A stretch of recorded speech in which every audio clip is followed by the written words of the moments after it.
1절부터 쭉 한 20절까지 봐야 되는데 뭐 누가 누굴 낳고 몇 년 살았다 죽었더라 이게 이 내용이라 생략했습니다. 이 죽음, 출생 이것을 8번이나 반복합니다. 그래서 칼빈은 구원받지 않으면 우리도 이 저주 아래 있다는 것을 깨닫게 해주는 말씀이다 이렇게 해석을 합니다.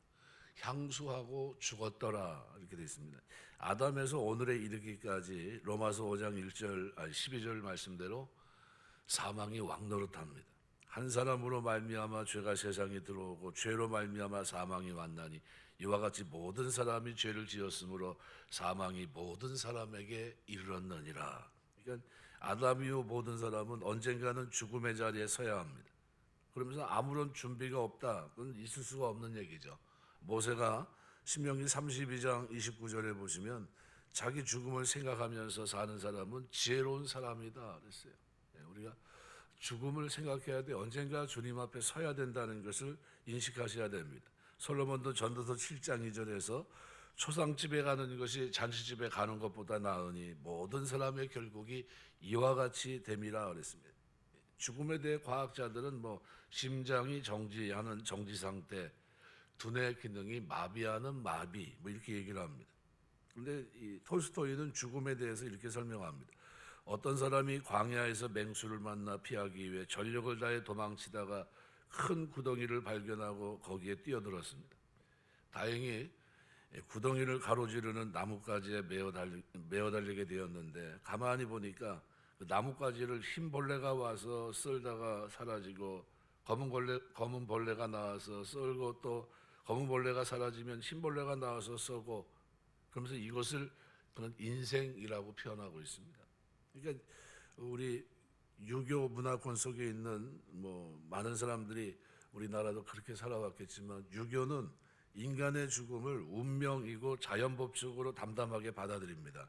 중요한 것은 사람은 죽지만 그 사람의 자손은 계속되기 때문에 죽음을 탓할 것이 아니라 자손들의 번창 여기에 보다 관심을 기울여야 된다 이런 생각을 가지고 있습니다. 그래서 유교에서는 영생에 대한 개념이 없고 자손 번창에서 자기 자손의 부단한 연속을 찾으면서 죽음을 극복하려고 하는 시도. 이건 내 자식이 잘 되면 됐지 하는 생각을 가지고 있다는 거죠. 불교에서는 삶과 죽음의 공포를 초월하려고 합니다. 죽음의 문제를 인간의 지혜를 가지고 극복해 보려는 철학적인 견해를 갖고 있는 겁니다. 헬라 사람들은 죽음에 대해서 4가지로 설명합니다. 누구든지 홀로 죽는 것이고 대신 죽어줄 수 없는 것이고 언제 죽을지 모른다는 것이고 반드시 죽는다는 겁니다. 이게 이 죽음의 건 대신 죽어줄 수 없다는 거죠. 다윗 왕도 아들 압살롬이 죽었을 때 내가 대신하여 죽었으면 좋을 텐데 하면서 탄식했던 장면이 있습니다. 여호수아는 임종시에 이스라엘 백성에게 나는 많은 사람이 가는 길로 가노라 그랬고요. 모세는 시편 90편 5절에서 죽음을 홍수처럼 쓸어가는 것으로 표현합니다. 사무엘하 12장 33절에서 다윗은 죽음을 돌아올 수 없는 길이라고 표현하고 있고요. 전도서 12장 7절에서 솔로몬은 죽음을 하나님께 돌아가는 것이라고 말씀합니다. 예수님은 죽음을 잠자는 것으로 표현했고 사도 바울은 고린도서 5장 1절에서 죽음을 장막집이 무너지고 새로운 장막에 거하는 것이다 이렇게 설명을 했습니다.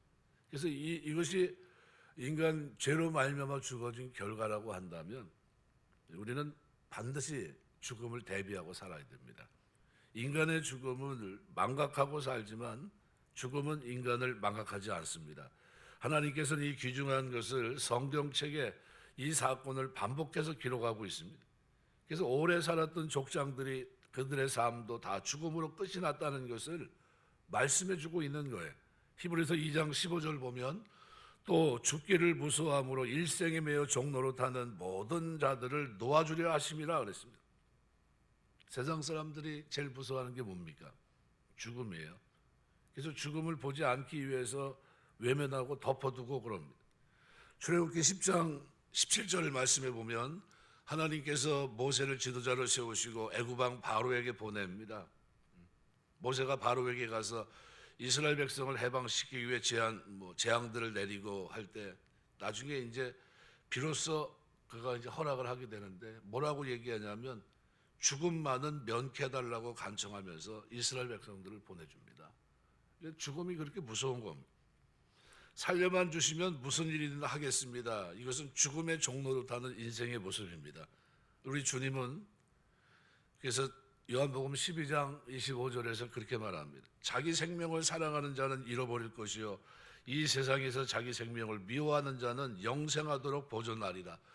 자기 생명에 대한 집착이 생명을 잃어버리게 한다는 말씀입니다.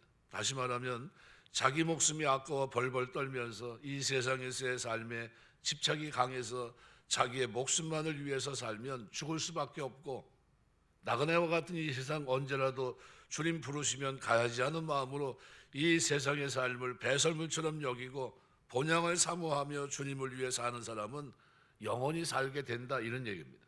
그래서 아모스 4장 12절 보면 이스라엘아 내 하나님 만나기를 예비하라 그랬어요. 이것은 죽음입니다. 죽음을 대비하라는 그런 말씀입니다.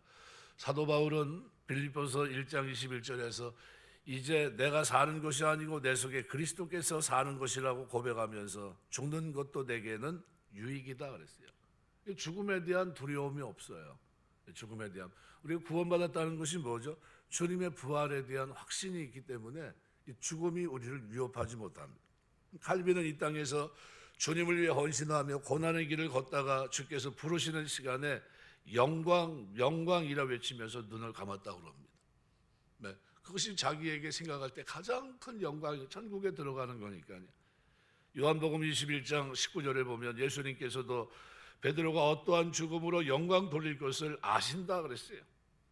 이미 주님은 베드로의 모든 인생의 여정을 아셨어요. 어떤 죽음으로 하나님께 영광 돌릴 줄 아셨다는 겁니다. 우리가 알고 있는 주기철 또는 손양원 목사님 같은 사람들은 주님을 위해 순교의 피를 흘린 믿음의 선배들입니다. 그들이 살아생전에 전파했던 사역보다도 그들이 거룩한 죽음이 더 많은 영향을 주고 있고 모든 사람이 기억하는 죽음이 됐습니다. 죽음에 대한 태도거든요. 그들의 죽음은 오고 오는 세대 믿음의 후손들에게 중요한 메시지가 될 것입니다. 이 세상의 장막이 걷어지는 순간 불평하거나 탄식하거나 슬퍼하지 말고 우리가 아버지 집을 바라보면서 충만한 기쁨을 얻고 웃으며 작별할 수 있어야 됩니다. 그래서 우리가 이 땅에 살아가면서 제일 먼저 언젠가 우리는 죽음이 있다는 것을 아셔야 돼요. 언젠가 주님 앞에 가야 됩니다. 그리고 두 번째로 죽음에 대한 태도는 다른 세계로 들어가는 것이란, 다른 세계. 요한복음 14장 1절부터 3절 보면 너희는 마음에 근심하지 말라. 하나님을 믿으니 또 나를 믿으라. 내 아버지 집에 거할 것이 많도다. 그렇지 않으면 너희에게 이르렀으리라. 내가 너희를 위해 처소를 예비하러 가노니 가서 너희를 위해 처소를 예비하면 내가 다시 와서 너희를 내게로 영접하여 나 있는 곳에 너희도 있게 하리라. 성도에게 있어서 죽음은 아버지 집으로 돌아가는 겁니다. 탕자가 돌아가는 것처럼 돌아가는 겁니다. 추석과 설날과 같은 겁니다. 천국은 영원히 거할 곳입니다. 마지막으로 이사해서 영원히 정착하는 곳, 이것이 천국이에요. 그래서 고린도서 2장 9절에서 11절 보면 하나님이 자기를 사랑하는 자들을 위해서 예비하신 모든 것은 눈으로 보지 못하고 귀로도 듣지 못하고 사람의 마음으로도 생각지 못하였다 그랬습니다. 왜 그러죠? 오직 성령으로만 알 수 있다는 거예요. 아무리 천국에 대해 얘기해도요, 성령이 없는 사람은 그들과 내세를 논한다, 이성 없는 동물에게 철학을 논하는 것과 똑같습니다. 몰라요. 알아듣지도 못하고요. 아무리 얘기해도 소망을 가질 수 없습니다. 고린도서 12장 1절부터 9절의 기록대로 바울은 만일 땅에 있는 우리의 장막집이 무너지면 하나님께 지으신 집 곧 손으로 짓지 아니하시고 하늘에 있는 영원한 집이 우리에게 있는 줄 안다 고백하면서 우리가 가야 할 그것은 너무나 아름답고 황홀해서 감히 인간의 언어로는 표현할 수 없다라고 감탄했습니다. 이것이 우리가 하나님이 말씀하고 있는 천국입니다. 이런 천국이 있다는 사실을 믿고 확신하고 사시길 주의 이름으로 축원합니다. 이거 확신이 있었기 때문에 초대교회가 그 박해 속에서도 어떻게 해요? 그 길을 걸어갑니다. 마지막 때 우리가 말한 대로 다니엘서와 관계돼서 세계 마지막 열 발가락 시대 이렇게 오잖아요. 네. 쭉 오게 되는데 결국은 그 로마라고 하는 그 배경을 뛰어놀 수 없고요. 로마라고 하는 그 배경과 관계돼서 뭐 아랍 뭐 이런 나라들이 연합해서 이제 전무후무한 이 핍박이 있는 그것이 이제 마지막 때 장면을 이렇게 쭉 설명해주고 있는 겁니다. 그래서 그런 시대가 온다.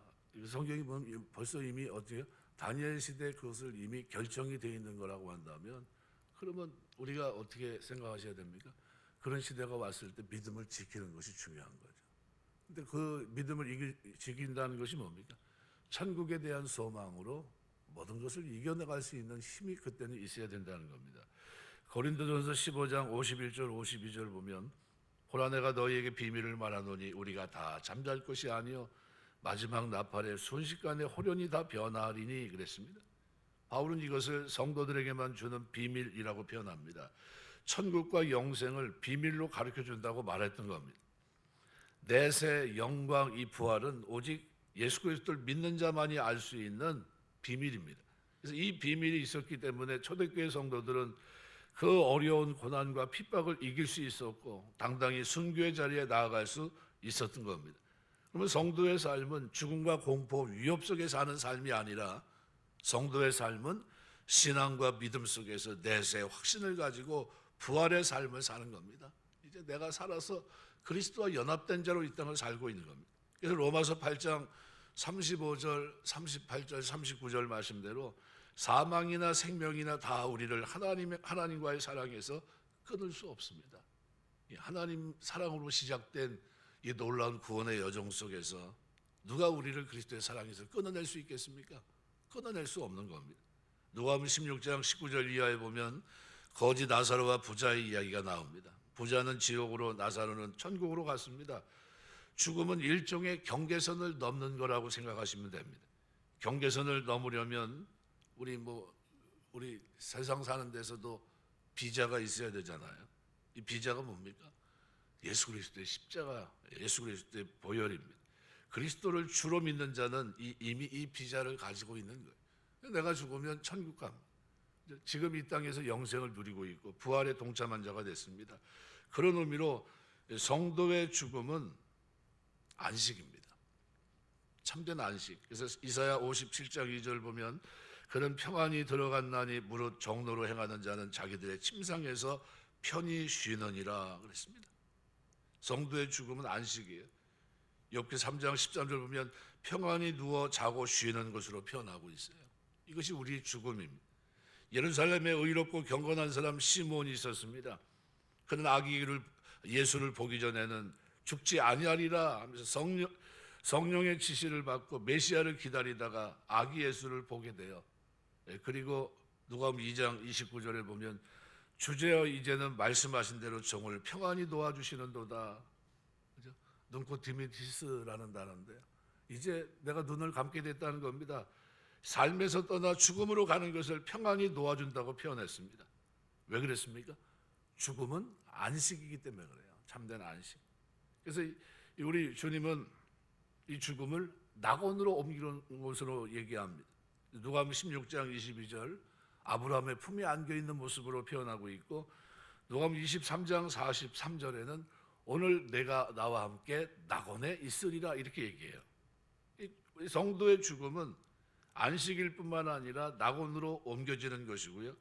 이것은 우리에게 영광입니다. 칼빈의 말대로 영광이라고 표현하면서 그가 죽었듯이 잠자는 자리에 동참했듯이 우리도 똑같습니다. 시편 116편 15절 보면 성도의 죽는 것을 여호와께서 귀중히 보시는도다 그랬어요. 그래서 디모데후서 4장 8절에서는 금생과 내생의 약속이 있다 그랬고요. 또 디모데후서 4장 8절에서는 면류관이 있다고 그랬어요. 그러니까 죽음 이후의 삶. 고린도서 15장 58절은 우리 수고가 헛되지 않는다 그랬어요. 왜 그렇습니까? 우리의 죽음이 영원히 죽는 죽음이 아니라 영생이기 때문에 영생. 이것이 다른 겁니다. 그래서 창세기 5장에서 바로 그 부분을 다룹니다. 죽음, 죄로 말미암아 죽음이 왕노릇하게 된 그 세상 속에서 죽음을 이긴 자들이 등장합니다. 이긴 사람이. 그게 21절부터 기록되어 있는 에녹입니다. 에녹이 65세 무드셀라를 낳았고 무드셀라를 낳은 후 300년을 하나님과 동행하며 자녀들을 낳았으며 그는 365세를 살았더라. 에녹이 하나님과 동행하더니 하나님이 그를 데려가심으로 세상에 있지 아니하였더라. 이 장면입니다. 우리가 말씀을 맺겠습니다. 우리가 이 땅에서 죽음이 왕노릇하는 이 땅에서 그리스도 안에서 연합하고 이제는 죄 문제가 해결되고 하나님의 자녀로 동행하는 자가 됐습니다. 동행하는 자가 하나님을 기쁘시게 하는 자로 천국을 소망하며 확신한 자로 살게 됐습니다. 이것이 은혜입니다. 우리가 신앙 안에서 우리 영혼이 그리스도 안에서 이미 구원받았고 우리 육체도 호련히 변화하는 이 약속을 우리가 갖고 있다는 사실을 꼭 기억하시고요. 이 참된 안식에 거하는 축복이 우리에게 있습니다. 살아가면서 하나님과 동행하고 하나님을 기쁘시게 하는 자로 살고 천국에 대한 소망을 가지고 죽음을 이기며 이 땅을 살게 되시길 주의 이름으로 축원합니다. 기도하겠습니다.